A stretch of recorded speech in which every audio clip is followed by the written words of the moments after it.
Assalamu alaikum students. I am Waqas Tahi. Today we are going to study 6th lecture of organic chemistry. आज organic chemistry का छठा lecture study करने जा रहे हैं। Organic chemistry से मुराद हमारा जो सेकेंड ईयर का सिलसिला चल रहा है लेक्चर्स का, उसमें chapter number 7 fundamental principle of organic chemistry का आज छठा लेक्चर है। लास्ट लेक्चर यानी 5th लेक्चर के एंड पे हमने पेट्रोलियम का आगाज़ किया था। पेट्रोलियम के आगाज़ में हमने पेट्रोलियम की डेफिनेशन को स्टडी किया। आज हमारा जो अगला कंसर्न है वो पेट्रोलियम की डेफिनेशन के बाद theory of formation of petroleum. Today we are going to study theory of formation of petroleum. Petroleum बनता कैसे है? स्टूडेंट्स, पेट्रोलियम की फॉर्मेशन के लिए मैं आपको दो वर्ड याद करवाऊंगा। उसमें पेट्रोलियम की फॉर्मेशन में याद रखें कि सबसे पहले उन दो वर्ड्स में fossils of pre historic plants, fossils of prehistoric plants के fossils। दूसरी बात क्या है? दूसरी बात है marine animals, उनके जो fossils हैं marine animals, और plant जो prehistoric plants हैं, marine animal और prehistoric plants। मैं इस बात को फिर से रिपीट करूंगा, fossils of pre historic plants and marine animals, इनके जो फॉसिल्स हैं, फिर उसी तरह से जैसे हमने कोल की फॉर्मेशन में पढ़ा था, इनके जो फॉसिल्स हैं वो undergoes chemical reaction in the sediments of earth. इनके जो फॉसिल्स हैं वो सेडिमेंट ऑफ अर्थ में,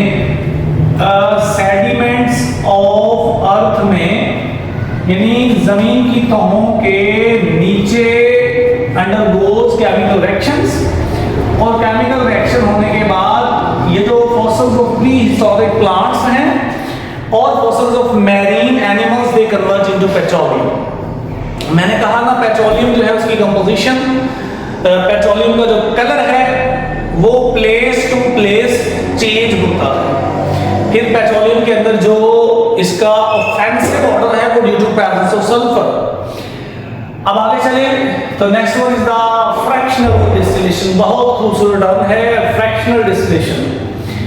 फ्रैक्शनल डिस्टिलेशन से मुराद तब समझ में आएगी जब हम ना फ्रैक्शन ऑफ पेट्रोलियम को स्टडी करेंगे। Keep it in mind please कि जो पेट्रोलियम है ये मिक्सचर ऑफ ऑर्गेनिक कंपाउंड है। यानी ये पेट्रोलियम है ना, पेट्रोलियम के अंदर C1 से लेके C40 तक ऑर्गेनिक कंपाउंड पाए जाते हैं। अब उन ऑर्गेनिक कंपाउंड्स को हमने सेपरेट करना है। When we want to separate the fraction of petroleum, I mean petroleum के अंदर जो उसके कंपोनेंट्स हैं, जो उसके जुज़्व हैं, जो पेट्रोलियम के अज्जा हैं जिन पर पेट्रोलियम मुश्तमिल है, हमने उनको सेपरेट करना है। तो उनको सेपरेट करने के लिए जो टेक्निक हम यूज करते हैं उस टेक्निक का नाम क्या है? Fractional distillation. अब वो फ्रैक्शन जो फ्रैक्शनल डिस्टिलेशन से सेपरेट होनी है, आई मीन पेट्रोलियम के अंदर जो चीजें पाई जाती हैं ना, उनके नाम जरा पहले समझें। तो स्टूडेंट्स, पेट्रोलियम के अंदर जो फ्रैक्शंस पाई जाती हैं उनमें क्या क्या चीजें हैं? याद रहे, हम पेट्रोलियम को जब सेपरेशन के अमल से गुजारते हैं तो इसमें से एक तो निकलता है नेचुरल गैस, इसमें से निकाल सकते हैं, और उसके अलावा नेचुरल गैस के अलावा हम इसमें से पेट्रोलियम ईथर को निकालते हैं। Petroleum ether.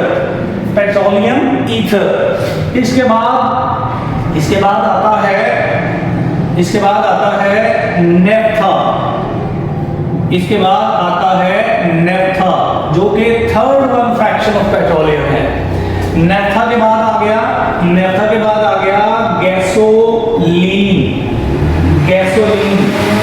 गैसोलीन के बाद आता है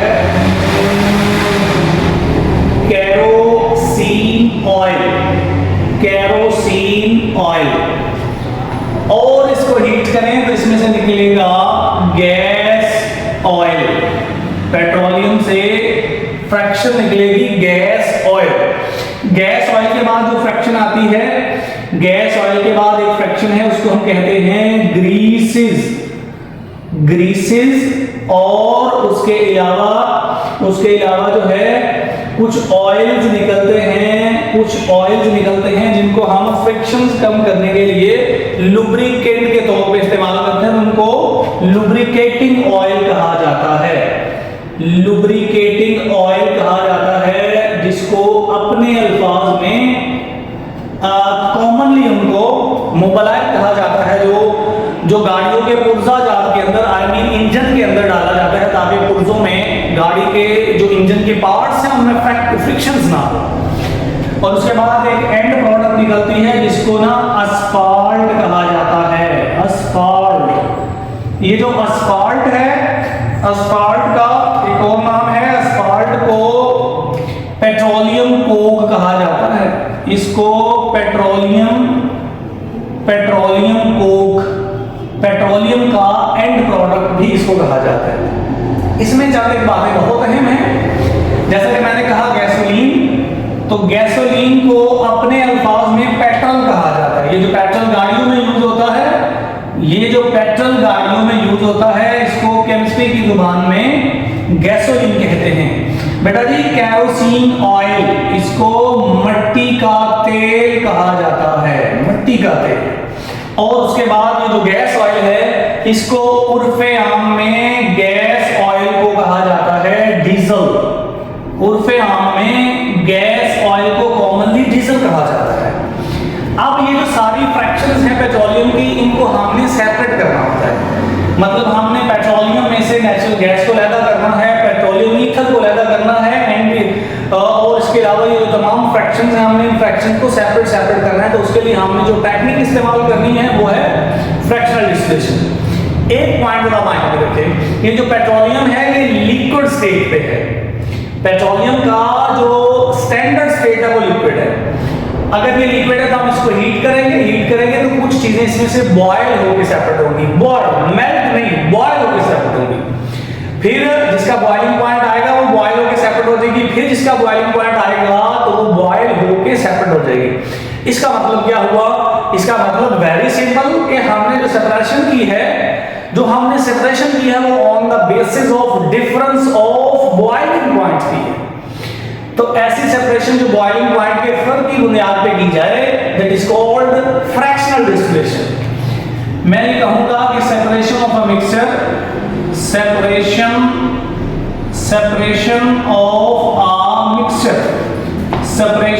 ऑफ अ मिक्सचर, जैसा कि मिक्सचर एक पेट्रोलियम है, on the basis of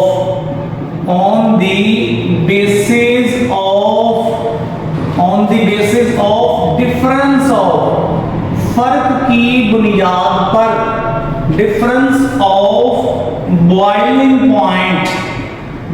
point में फर्क की बुनियाद पे जब मिक्सचर को सेपरेट किया जाता है तो इस प्रोसेस को फ्रैक्शनल डिस्टिलेशन कहा जाता है। और ये जो फ्रैक्शनल डिस्टिलेशन है ना, ये बेसिकली लिक्विड को सेपरेट करने की टेक्निक है। Fractional distillation can only is the separation of, fractional distillation जो है ये लिक्विड को सेपरेट करने की टेक्निक है। अब हम फ्रैक्शनल डिस्टिलेशन जब हम करते हैं तो इससे हमें क्या मिलता है? गैसोलीन भी मिलता है, केरोसिन ऑयल भी मिलता है, नेफ्था, और ये तमाम एक एक करके बॉयल होके अपने बॉइलिंग पॉइंट पे सेपरेट हो जाती है। अब इसमें से गैसोलीन पेट्रोल भी मिलता है, केरोसिन ऑयल मिट्टी का तेल भी मिलता है, इसके अलावा जो गैस ऑयल है डीजल वो भी मिलता है। लेकिन कीप इट इन माइंड कि जब हम फॉरेन कंट्री से, अगर हम under developing country like Pakistan की बात करें तो पाकिस्तान में चूंकि हमें पेट्रोलियम जो है वो बाहर से इंपोर्ट करना पड़ता है। जब हम बाहर से इंपोर्ट करते हैं तो वो हमें गैसोलीन या हमें केरोसिन ऑयल या फिर हमें जो है याद रहे कि केरोसिन ऑयल या डीजल जो है, ये जो गैस ऑयल है, इसको ये हमें नहीं देते। वो जो हम इंपोर्ट करते हैं वो हमें सिर्फ पेट्रोलियम दिया जाता है। तो जब पेट्रोलियम हम बाहर से लेते हैं तो पेट्रोलियम को लेने के बाद हमने इसको सेपरेट करना होता है, हमने इसकी सेपरेशन करना होती है। तो इसको सेपरेट करने के बाद हम जो है उसमें से गैसोलीन अलग और केरोसिन डिस्टिलिंग ऑयल को अलग करते हैं। अब ये जो पेट्रोलियम की सेपरेशन या फ्रैक्शनल डिस्टिलेशन करते हैं, ये कहाँ की जाती है? ये की जाती है रिफाइनरीज में। रिफाइनरी एक ऐसी इंडस्ट्री होती है जहां पे रिफाइनरी एक ऐसी इंडस्ट्री होती है जहां पे पेट्रोलियम को उसके कंपोनेंट्स में जुदा किया जाता है। अब अगर आप बात करें कि पाकिस्तान के अंदर वो रिफाइनरीज, वो इंडस्ट्रीज कितनी हैं और उनकी परसेंटेज जो है पेट्रोलियम को साफ करने की जो उनकी परसेंटेज है वो क्या है, तो नेक्स्ट हम इस बात को स्टडी करते हैं। हम ये कहेंगे कि पेट्रोलियम को, जब हम पेट्रोलियम को पाकिस्तान में मुख्तलिफ इंडस्ट्रीज में, आई मीन रिफाइनरीज में उसके इन फ्रैक्शंस को सेपरेट करते हैं, प्रोसेस फ्रैक्शनल डिस्टिलेशन ही लगाया जाता है। लेकिन वो कौन सी रिफाइनरीज हैं?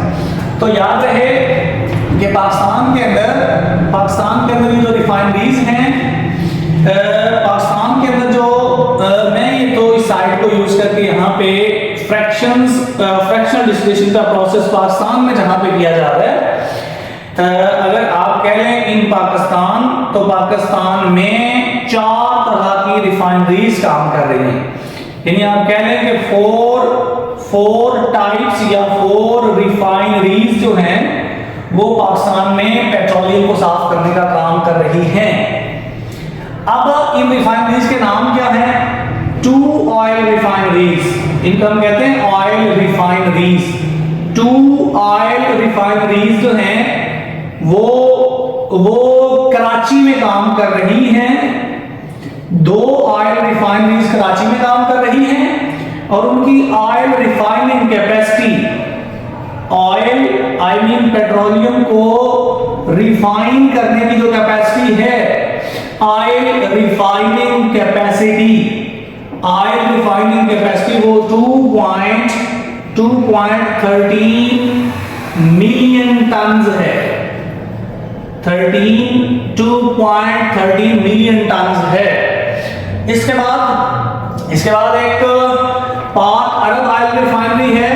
पाक अरब ऑयल रिफाइनरी पाकिस्तान के अंदर मौजूद है। कहां पे? ये बेटा जी महमूद कोट नियर मुल्तान है। महमूद कोट नियर मुल्तान काम कर रही है। और इसके बाद 3 हो गई। चौथी जो है वो है अटक ऑयल रिफाइनरी। चौथी है अटक ऑयल रिफाइनरी। अटक ऑयल रिफाइनरी पाकिस्तान में मोरगा के मुकाम पर है। मोरगा जो के नियर रावलपिंडी है। नियर रावलपिंडी, मोरगा के मुकाम पर जो कि रावलपिंडी के करीब है, वहां पे अटक ऑयल रिफाइनरी पेट्रोलियम को साफ करने का काम कर रही है। अटक ऑयल रिफाइनरी जो है, इसकी oil refining capacity, Attock oil refinery की oil refining capacity 1.25 million ton है। 1.25 मिलियन टन ये अटक ऑयल रिफाइनरी की per annum oil refining capacity है। तो याद रहे कि ये एक एमसीक्यू के तौर पे पूछा जा सकता है। उसके अलावा यहाँ पे जो पाकिस्तान के मुख्तलिफ ऑयल रिफाइनरीज का मैंने तस्करा किया, उनमें पाकिस्तान में जो 2 ऑयल रिफाइनरीज कराची काम कर रही हैं, उनकी ऑयल रिफाइनिंग कैपेसिटी मैंने कहा 2.13 मिलियन टन है। ये भी एज अ एमसीक्यू पूछा जा सकता है। अब आ जाए next one concept is cracking. पहले तो ये बात याद रखें ना कि क्रैकिंग जो है ये एक्सपेक्टेड लॉन्ग क्वेश्चन है चैप्टर नंबर 7 का। बोर्ड के एग्जाम के हवाले से cracking first expected long question of the chapter number 7। Cracking है क्या, ये हम बाद में पढ़ेंगे। पहले why we are need cracking, हमें क्रैकिंग की क्यों जरूरत पड़ती है, इस बात को समझना जरूरी है। तो वेरी सिंपल क्वेश्चन ऐसे भी आ सकता है कि what is the importance of cracking, what is the significance of cracking. Question ऐसे भी आ सकता है कि व्हाई वी नीड क्रैकिंग, हमें क्रैकिंग क्यों जरूरी करना पड़ती है। तो उसके लिए याद रखें कि जब हम फ्रैक्शनल डिस्टिलेशन करते हैं ना, तो फ्रैक्शनल डिस्टिलेशन से हमें गैसोलीन मिलता है, आई मीन पेट्रोल मिलता है। जब हम गैसोलीन फ्रैक्शनल डिस्टिलेशन से जो हमें गैसोलीन मिलता है वो कितना है, तो याद रहे कि ओनली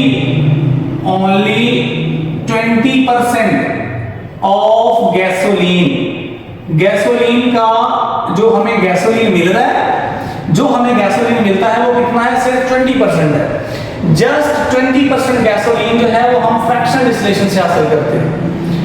फ्रैक्शनल डिस्टिलेशन से हमें गैसोलीन मिलता है ना, तो गैसोलीन चूंकि पेट्रोल है तो वो पेट्रोल की परसेंटेज जो हमें फ्रैक्शनल डिस्टिलेशन से हम निकाल रहे हैं पेट्रोलियम से, वो सिर्फ 20% है। लेकिन इसकी डिमांड जो है वो बहुत ज्यादा है, इसकी खपत बहुत ज्यादा है। यानी इसकी जो डिमांड है गैसोलीन की, डिमांड इसकी वेरी हाई है, बहुत ज्यादा डिमांड है।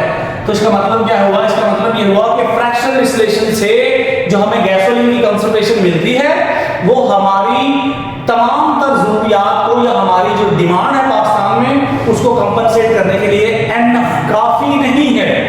तो फिर क्या करें, फिर हम उसकी कंसंट्रेशन को बढ़ाने के लिए एक प्रोसेस यूज करते हैं जिसको क्रैकिंग कहा जाता है। अब दूसरी इंपॉर्टेंस क्या है, जब हम क्रैकिंग करते हैं एक तो हमें गैसोलीन मिलता है और दूसरा गैसोलीन के साथ साथ कुछ बाई प्रोडक्ट्स मिलती हैं, कुछ बाई प्रोडक्ट्स मिलती हैं, कुछ बाई प्रोडक्ट्स मिलती हैं। और वो बाई प्रोडक्ट्स जो हैं वो भी इंडस्ट्रियल केमिकल के तौर पे यूज होती हैं। जैसे मान लीजिए जब हम क्रैकिंग करेंगे तो हमें गैसोलीन तो मिलेगा ही सही, उसके साथ साथ प्रोटीन मिल जाएगा, उसके साथ साथ कार्बन, डबल बॉन्ड कार्बन, और ये इसको इथाइलीन या इथीन बोला जाता है, ये भी हमें एज अ बाई प्रोडक्ट मिलेगा। और इसको इंडस्ट्रियल केमिकल कहा जाता है। बहुत बेतहाशा यूज है इसका इंडस्ट्रीज में। तो इसकी ना सिर्फ हमें गैसोलीन की कंसंट्रेशन ज्यादा मिलती है बल्कि उसके साथ साथ हमें जो बाई प्रोडक्ट्स ऑफ क्रैकिंग मिलती हैं वो भी इंतहाई बेनिफिशियल होती है। और अब याद रखें कि अब जो हम क्रैकिंग के जरिए से गैसोलीन हासिल कर रहे हैं ना, जो क्रैकिंग के जरिए से गैसोलीन हासिल होता है वो अबाउट 50% ऑफ गैसोलीन जो है वो क्रैकिंग के जरिए से हासिल करते हैं। इसके लिए आप एक एग्जांपल सीखें। ये जो पेट्रोलियम है ये हमें जब हम इसको इंपोर्ट करते हैं तो ये हमें बैरल की सूरत में मिलता है। बैरल एक पैमाना है बैरल, उसकी सूरत में पेट्रोलियम जो है हम उसको इंपोर्ट करते हैं। तो फिर जब हम पेट्रोलियम को बैरल की सूरत में लेते हैं ना, फर्ज करें कि हमें एक वन बैरल जो है वो पेट्रोलियम मिला, 1 बैरल पेट्रोलियम मिला। तो 1 बैरल पेट्रोलियम में याद रहे कि अगर मैं इसको लीटर में बताऊं तो 1 बैरल पेट्रोलियम जो है वो 159 लीटर होगा, 159 लीटर। अब जो एक बैरल पेट्रोलियम आपको मिला, एक बैरल पेट्रोलियम को आप हीट करें, फ्रैक्शनल डिस्टिलेशन करें। जब आप इसकी फ्रैक्शनल डिस्टिलेशन करेंगे ना, तो फ्रैक्शनल डिस्टिलेशन करने के बाद ये पता लगा कि एक बैरल पेट्रोलियम से सिर्फ ओनली 73 लीटर जो है वो हमें गैसोलीन यानी पेट्रोल मिलता है, और 35 लीटर इसमें से हमें जो है वो डीजल यानी गैस ऑयल मिलता है। तो ओवरऑल ये पता लगता है कि फ्रैक्शनल डिस्टिलेशन से हमें जो गैसोलीन या जो पेट्रोल मिलता है उसके अमाउंट से 20% है। But the demand of gasoline is so high, so to compensate the percentage of gasoline according to the demand we want to do, हमें क्रैकिंग करने की जरूरत पड़ती है। क्रैकिंग कहां से, किस चीज की क्रैकिंग करें कि हमें गैसोलीन मिल जाए। तो याद रखिएगा कि ये जो गैसोलीन है जिसकी हमें जरूरत है, ये जो पेट्रोल है ना, गैसोलीन के अंदर जो आयनिक कंपाउंड पाए जाते हैं गैसोलीन में जो कंपाउंड्स पाए जाते हैं उनके कार्बन की तादाद जो है गैसोलीन में याद रखिएगा C7, 7 कार्बन वाला कंपाउंड जिसको N-हेप्टेन कहा जाता है। N-हेप्टेन ये एग्जिस्ट करता है, और उसके अलावा C8, 8 कार्बन वाला कंपाउंड जिसको ऑक्टेन कहा जाता है। आप इसको आइसो ऑक्टेन कह लें, आप इसको N ऑक्टेन कह लें। तो 8 कार्बन वाला कंपाउंड भी पेट्रोल में होता है, 7 कार्बन वाला कंपाउंड भी पेट्रोल में होता है। यानी we can say that the gasoline is the the mixture of gasoline is the mixture of n heptane and isooctane. अब अगर आपको गैसोलीन चाहिए ना, तो आप कोई ऐसा मटेरियल लें जिसमें ऐसे कंपाउंड पाए जाते हों जिनमें कार्बन की तादाद ज्यादा हो। जैसे कि अगर आप कैरोसिन ऑयल देखें, कैरोसिन ऑयल जिसको हमने मिट्टी का तेल कहा, कैरोसिन ऑयल के अंदर कार्बन की कंसंट्रेशन C16 तक होता है। इसका मतलब ये हुआ कैरोसिन ऑयल में जो कंपाउंड पाए जाते हैं उन कंपाउंड में कार्बन का चेन 16 कार्बन का होता है। कम से कम 16 कार्बन का चेन गैसोलीन के अंदर एग्जिस्ट करता है। अब क्या करें भला, अगर आप इस 16 चेन वाले को या 16 कार्बन वाले कंपाउंड को दरमियान से तोड़े तो ये 7 वाला एक बन जाएगा, एक 9 वाला बन जाएगा, ये 8 वाला बन जाएगा। तो जब आप इसकी क्रैकिंग करेंगे, इस कैरोसिन ऑयल के 16 कार्बन वाले कंपाउंड को तोड़ेंगे तो वो टूट के कार्बन 7 वाले में या कार्बन 8 वाले में कन्वर्ट होगा। तो जब उसमें कन्वर्ट होगा तो डेफिनेटली वो तो कंपाउंड है गैसोलीन के, तो इसका मतलब है कैरोसिन ऑयल गैसोलीन में कन्वर्ट हो जाएगा अगर आप उसके कार्बन चेन को तोड़ के छोटे कार्बन चेन में कन्वर्ट करते हैं। तो आप याद रखिएगा इसी प्रोसेस का नाम क्रैकिंग है। इसी प्रोसेस को क्रैकिंग कहते हैं कि बड़े हाइड्रोकार्बन्स को छोटे हाइड्रोकार्बन में तोड़ना। ये जो वर्ड क्रैकिंग है ना, ये क्रैक से निकला है। और क्रैक से मुराद क्या होता है? क्रैक से मुराद होता है तोड़ना। तो बड़े हाइड्रोकार्बन को, जैसा कि कैरोसिन ऑयल में C16 कार्बन वाला कंपाउंड पाया जाता है, तो उस कंपाउंड को तोड़ के छोटे कंपाउंड में कन्वर्ट करना, इसका नाम क्रैकिंग है। तो डेफिनेशन क्रैकिंग की क्या बनेगी? डेफिनेशन बनेगी कि conversion of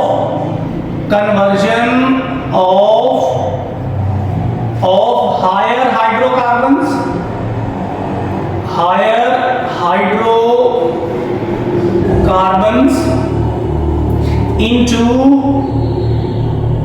into lower hydrocarbons, बड़े हाइड्रोकार्बन्स को छोटे हाइड्रोकार्बन्स में कन्वर्ट करने का नाम क्रैकिंग है। एक और बड़ा खूबसूरत पॉइंट याद रखें, ये जो बड़े हाइड्रोकार्बन्स है ना, बड़े हाइड्रोकार्बन लेस वोलाटाइल होते हैं। ये बड़े हाइड्रोकार्बन लेस वोलाटाइल होते हैं। मतलब क्या है कि जो लेस वोलाटाइल होते हैं वो आग को कम पकड़ते हैं, कम भड़कीले होते हैं, तो उनका जलना भी मुश्किल हो जाता है। इसीलिए तो अगर आप कैरोसिन ऑयल को जलाओ तो उसका जलना मुश्किल है, जबकि गैसोलीन पेट्रोल को जलाओ तो वो फौरन जल जाएगा, क्योंकि उसमें कार्बन की कंसंट्रेशन कम है और वो लोअर हाइड्रोकार्बन उसमें मौजूद होते हैं, और लोअर हाइड्रोकार्बन होने की वजह से उसकी वोलेटिलिटी ज्यादा होती है। तो हायर हाइड्रोकार्बन लेस वोलेटाइल होते हैं, लोअर हाइड्रोकार्बन जिसमें कार्बन की कंसंट्रेशन कम होती है वो ज्यादा वोलेटाइल होते हैं। तो इससे ये भी फायदा हो जाता है, कैरोसिन ऑयल जो है वो कम जलता है, गैसोलीन ज्यादा जलता है। अब कुछ एग्जांपल्स हैं जो क्रैकिंग को रिप्रेजेंट करेंगे। क्रैकिंग ऑफ पेट्रोलियम को नहीं मैं बता रहा, क्रैकिंग ऑफ पेट्रोलियम की बात नहीं, अभी सिर्फ क्रैकिंग की बात। क्रैकिंग को समझना है, उसके बाद क्रैकिंग ऑफ पेट्रोलियम। क्रैकिंग का मतलब ना हायर हाइड्रोकार्बन को लोअर में तोड़ना। अब एक और बात याद रखें, क्रैकिंग से मुराद कार्बन कार्बन बॉन्ड का तोड़ना भी क्रैकिंग होता है, और कार्बन हाइड्रोजन का बॉन्ड तोड़ना भी क्रैकिंग कहलाता है। आई मीन ऐसा नहीं है कि क्रैकिंग सिर्फ कार्बन का कार्बन से बॉन्ड टूटे तो क्रैकिंग है, या कार्बन का हाइड्रोजन से बॉन्ड टूटे तो क्रैकिंग है, ऐसा नहीं है। कोई भी मॉलिक्यूल कार्बन हाइड्रोजन का बॉन्ड आप उसका क्रैक कर दें या कार्बन कार्बन का बॉन्ड क्रैक कर दें, दोनों को ही क्रैकिंग बोलेंगे। मेरे पास ना एक एग्जांपल है क्रैकिंग की। फर्ज कर लें मेरे पास CH4 है मीथेन, आप इसको हीट करें 1200 सेल्सियस पे, तो अब क्या होगा, इसमें से कार्बन सेपरेट हो जाएगा और चारों हाइड्रोजन के बॉन्ड टूट के H2 गैस बना देंगे। अब यहाँ पे चूंकि हाइड्रोजन के बॉन्ड टूटे हैं, this one process is called cracking, but it is not a cracking of petroleum, ये सिर्फ क्रैकिंग है। स्टूडेंट्स, कल हम इंशाअल्लाह ताला नेक्स्ट लेक्चर में, in the 7th lecture we will discuss about the further examples of cracking and then cracking of petroleum and then the types of cracking। आज के लिए इतना ही काफी है, कल तक के लिए अल्लाह हाफिज़, अस्सलाम वालेकुम।